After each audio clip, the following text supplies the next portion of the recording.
Hello everyone, and welcome to another Lens Studio tutorial. In this video we are going to be going over the object spawner template. Now this is a template that I created that will allow you to basically choose between different objects and then move them around the scene, scale them and rotate them, and make them grow into the AR scene.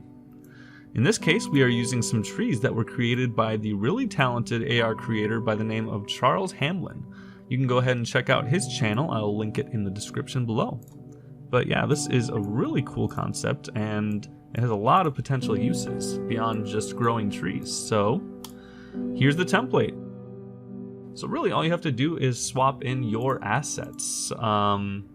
Just change the textures of the buttons, and that's all you need to do for that. You can move them around a little bit if you want. And then you can also swap out the trees for your own objects. In this case, we have the FBX animations that Charles created.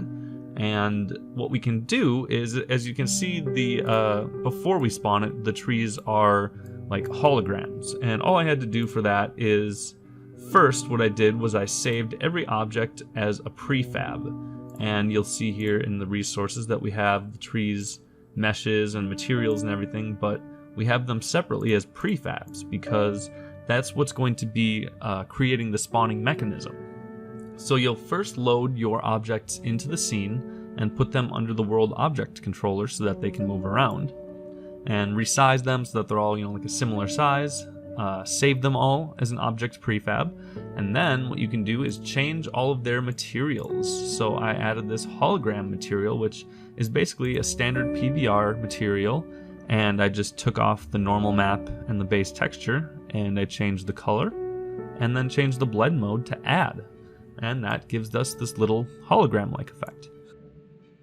Alright, so then once we have all of our objects in the scene and have all of our prefabs saved, we'll just go into the spawner script and we'll replace these with our new objects. So we'll put all of our prefabs in the object prefab one, and then we'll put the object previews from the scene in this one. And you'll have to make sure that they are in the exact same order, and then they will work just like this.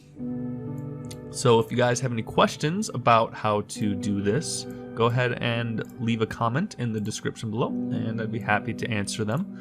And also, as always, share with any creations that you have with me. I would really love to see what you can make with this. Like I said, there are a lot of different potential uses for it. So yeah, enjoy everyone. Happy creating.